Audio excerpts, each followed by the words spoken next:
அனைவருக்கும் வணக்கம். சற்று முன்பு தமிழக அரசு இன்று வெளியிட்டுள்ள 15 முக்கியமான அறிவிப்புகள் என்னென்ன என்பதை பற்றி தான் நம்ம இந்த வீடியோவில் டீட்டெயிலாக பார்க்க போகிறோம்.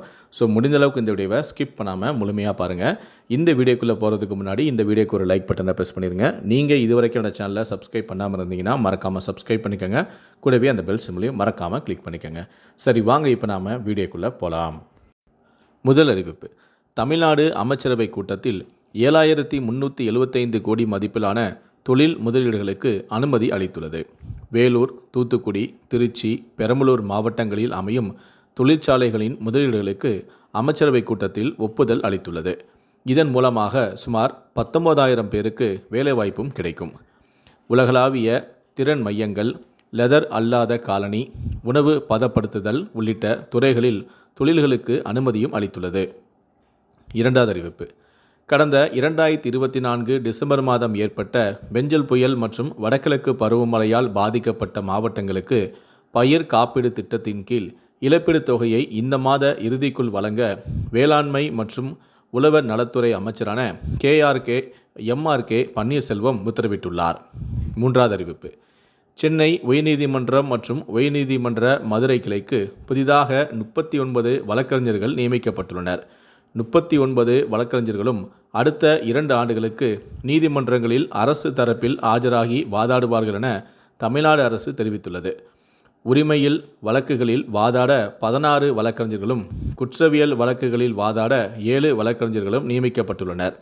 கூடுதல் வழக்கறிஞர்களாக 7 பேரும், சிறப்பு வழக்கறிஞராக 8 பேரும், வரி தொடர்பான வழக்குகளில் வாதிட ஒருவரும் நியமிக்கப்பட்டுள்ளார்.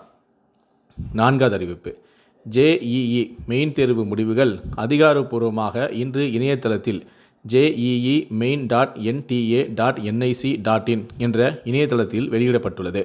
இதில் மொத்தம் 14 பேர் 100க்கு 100 மதிப்பெண்கள் பெற்று அசத்தியுள்ளனர். இதில் 13 பேர் மாணவர்களும் ஒரு மாணவியும் அடங்கும். மேலும் JEE மெயின் 2025 தேர்வில் 44 பேர் 90% மேல் பெற்றுள்ளனர். இந்த தரவரிசையின் அடிப்படையில் தகுதியான மாணவர்கள் இறுதி சேர்க்கைக்கான JEE முதன்மை கவுன்சிலிங் ஆனது 2025 பங்கேற்க முடியும் எனவும் 12.5 லட்சம் பேர் இந்த தேர்வை எழுதியதும் குறிப்பிடத்தக்கது. ஐந்தாவது அறிவிப்பு: மங்களகரமான நாளான பிப்ரவரி 10 அதிகளவில் பத்திரப்பதிவுகள் நிகழும் என்பதால் கூடுதலாக முன்பதிவு விழாக்களை ஒதுக்க கோரிக்கைகளும் வந்தன. இதனை ஏற்று ஒரு சார் பதிவாளர் உள்ள அலுவலகங்களுக்கு 150 முன்பதிவு வில்லைகளும், 2 சார் பதிவாளர்கள் உள்ள அலுவலகங்களுக்கு 300 முன்பதிவு வில்லைகளும் வழங்கப்பட்டன. இதனால் பிப்ரவரி 10 அன்று 23,421 ஆவணங்கள் பதிவு செய்யப்பட்டு அரசுக்கு ஒரே நாளில் சுமார் 237 கோடி ரூபாய் வருவாய் ஈட்டப்பட்டுள்ளது. இதன் மூலமாக புதிய மைல்கல்லை பதிவுத்துறை எட்டியுள்ளது என வணிக வரி மற்றும் பதிவுத்துறை அமைச்சரான மூர்த்தி தெரிவித்திருக்கிறார். ஆறாவது அறிவிப்பு: தென்காசி மாவட்ட ஆட்சியர் அலுவலகத்தில் காலியாக உள்ள அலுவலக உதவியாளர், டேட்டா என்ட்ரி ஆபரேட்டர் ஆகிய காலி பணியிடங்களுக்கு விண்ணப்பிக்கலாம் என அறிவிப்பு வெளியாகியுள்ளது. மொத்தம் 3 காலி பணியிடங்கள் உள்ளது. 10ஆம் வகுப்பு தேர்ச்சி பெற்றிருக்க வேண்டும். டேட்டா என்ட்ரி பணியிடத்திற்கு மாதம் 15,000 ரூபாய் மட்டுமே தொகுப்பூதியம் வழங்கப்படும். அலுவலக உதவியாளர் பணிக்கு மாதம் 8,000 ரூபாய் வழங்கப்படும். இப்பணியிடம் தொகுப்பூதிய அடிப்படையில் முற்றிலும் தற்காலிகமானதும் ஆகும். இப்பணியிடம் 11 மாத காலத்திற்கு மட்டுமே அனுமதிக்கப்படும். இதற்கு விண்ணப்பிப்பதற்கு பிப்ரவரி 15 கடைசி நாளாகும். ஏழாவது அறிவிப்பு: 600 தாழ்தள மின்சார பேருந்துகள் வாங்க சென்னை மாநகர போக்குவரத்து கழகம் டெண்டர் கோரியுள்ளது. விருப்பமுள்ள தனியார் நிறுவனங்கள் இணையதளம் மூலமாக மார்ச் 10 முதல் ஏப்ரல் 4 ஒப்பந்த புள்ளி அளிக்க மாநகர போக்குவரத்து கழகம் அறிவித்துள்ளது. எட்டாவது அறிவிப்பு: தமிழ்நாடு மின் வாரியத்திற்கு உள்ளாட்சி அமைப்புகள், பிற அரசு துறைகள் 7,351 கோடி ரூபாய் மின் கட்டணம் பாக்கி வைத்துள்ளன. கடந்த 3 ஆண்டுகளில் மட்டும் உள்ளாட்சி அமைப்புகளின் மின் கட்டண நிலுவைத் தொகையானது 3,351 கோடி அதிகரித்துள்ளது. 25 மாநகராட்சிகள், 138 நகராட்சி, 329 டவுன் பஞ்சாயத்துகள், 12,524 ஊராட்சிகளில் குடிநீர், தெருவிளக்குக்கு மின் விநியோகம் செய்யப்படுகிறது. ஒன்பதாவது அறிவிப்பு: பிப்ரவரி மாத இறுதியில் தென் மாவட்டங்களில் மழை பெய்ய வாய்ப்புள்ளதாக வானிலை ஆய்வு மையம் கூறியுள்ளது. தென் அரக்கோளத்தில் நீல நடுக்கோட்டுக்கு கீழ் கடந்த வாரம் முதல் நிலை கொண்டுள்ள 2 காற்று சுழற்சியில் ஒன்று சூப்பர் புயலாக மாற வாய்ப்புள்ளது. இதனால் கிழக்கு பகுதியில் இருந்து வீசக்கூடிய காற்றை இது கட்டுப்படுத்தும் தன்மையுடன் நிலை கொண்டுள்ளது. அதனால் வடக்கு நோக்கி, அதாவது தமிழகம் நோக்கி வரவேண்டிய காற்று தடைப்பட்டுள்ளது. இந்த காற்று தடை நீங்கினால்தான் தென் பகுதியில் மழை பெய்யவும் வாய்ப்புள்ளது. வெப்பநிலையை பொறுத்தவரையில் 96 டிகிரியும், பகல் நேரத்தில் வெயில் இருக்கும் எனவும், இரவில் குறைந்த வெப்பநிலை இருக்கும் எனவும், இரண்டுக்கும் இடையே 19 டிகிரி செல்சியஸ் வித்தியாசம் இருக்கும் எனவும், 12, 13, 14ஆம் தேதிகளில் தென் மாவட்டங்களில் கருமேகம் சூழ்ந்து மழை பெய்வதற்கான சூழல் உருவாகும். ஆனால் மழை பெய்யாது. இந்த மாத இறுதி வாரத்தில் மழை பெய்ய வாய்ப்புள்ளது எனவும் வானிலை ஆய்வாளர்கள் தெரிவித்துள்ளனர். 10வது அறிவிப்பு.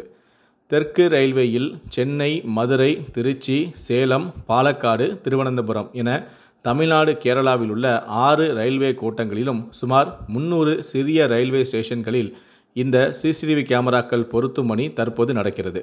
அப்பணியை விரைந்து முடித்து ஏப்ரல் மாதத்திற்குள் பயன்பாட்டிற்கு கொண்டுவர நடவடிக்கை எடுக்கப்பட்டும் உள்ளது. அதேபோல முக்கிய வழித்தடங்களில் இயங்கும் ரயில்களிலும் சிசிடிவி கேமராக்களை பொருத்த ஏற்பாடுகளை செய்து வருகிறோம் என ரயில்வே அதிகாரிகளும் தெரிவித்துள்ளனர். 11வது அறிவிப்பு.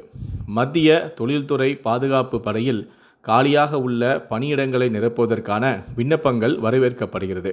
காலி பணியிடங்கள் 1124, டிரைவர் 845, பம்ப் ஆபரேட்டர் 279. இதற்கு 10ஆம் வகுப்பு தேர்ச்சி பெற்றவர்கள் இந்த பணிக்கு விண்ணப்பிக்கலாம் எனவும், மேலும் 4 சக்கர வாகனத்துக்கான லைசன்ஸ் பெற்றிருக்க வேண்டும் எனவும், 21 வயது முதல் 27 வயதுக்குள் இருக்க வேண்டும் எனவும், விண்ணப்பிக்க கடைசி நாள் 4/3/2025 எனவும் தெரிவிக்கப்பட்டுள்ளது. 12வது அறிவிப்பு.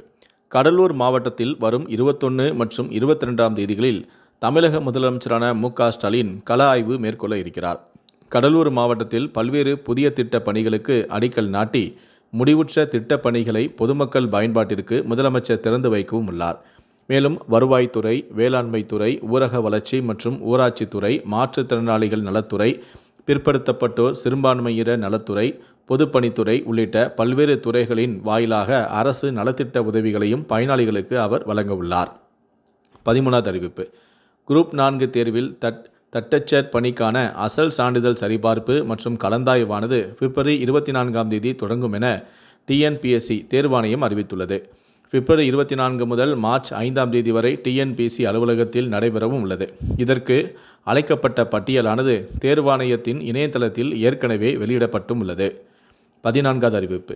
11, 12ஆம் வகுப்பு பொதுத் தேர்வு எழுத உள்ள மாணவர்களுக்கான ஹால் டிக்கெட் பிப்ரவரி 17ஆம் தேதி வெளியிடப்படும் என தேர்வுத்துறை தெரிவித்துள்ளது. பொதுத் தேர்வு மார்ச் 3 முதல் 27ஆம் தேதி வரை நடத்தப்பட உள்ளது. இதில் +2 மாணவர்களுக்கான ஹால் டிக்கெட் பிப்ரவரி 17ஆம் தேதியும், 11ஆம் வகுப்பு மாணவர்களுக்கான ஹால் டிக்கெட் பிப்ரவரி 19ஆம் தேதியும் வெளியிடப்பட உள்ளது. பள்ளிகளின் தலைமை ஆசிரியர்கள் www.dge.tngovernment.in என்னும் வலைத்தளத்தில் சென்று மாணவர்களின் ஹால் டிக்கெட்டுகளை பதிவிறக்கம் செய்து கொள்ளலாம் எனவும் கூறப்பட்டுள்ளது. கடைசியாக 15வது அறிவிப்பு. சென்னையில் தொழில் முனைவோர் மேம்பாடு மற்றும் கண்டுபிடிப்பு நிறுவனம் சார்பில் மின்னணு வர்த்தகம் என்ற தலைப்பில் 3 நாட்கள் பயிற்சி வகுப்பு வரும் 26ஆம் தேதி முதல் 28ஆம் தேதி வரை தமிழ்நாடு தொழில் முனைவோர் மேம்பாடு மற்றும் புத்தாக்க நிறுவனம் வளாகத்தில் நடக்கிறது. மின்னணு வர்த்தகம் அறிமுகம், மின்னணு வர்த்தகம் என்றால் என்ன, மின்னணு வர்த்தகம் மாதிரி வகைகள், நன்மைகள் மற்றும் சவால்கள் குறித்தும் பயிற்சி வழங்கப்படும். இந்த 15 அறிவிப்புகளை பற்றிய உங்களுடைய கருத்துக்கள் என்ன அப்படிங்கிறத கீழே இருக்கக்கூடிய கமெண்ட் செக்ஷனில் மறக்காமல் சொல்லுங்கள். முடிந்தளவுக்கு இந்த வீடியோவை மற்றவங்களுக்கும் ஷேர் பண்ணுங்கள். மேலும் இது போன்ற பல வீடியோக்களை நீங்கள் பார்க்கணும் அப்படின்னு நினச்சிங்கன்னா மறக்காமல் நீங்கள் சப்ஸ்கிரைப் பண்ணுங்கள். கூடவே அந்த பெல் சிம்பிளையும் மறக்காமல் கிளிக் பண்ணுங்கள். நன்றி, வணக்கம்.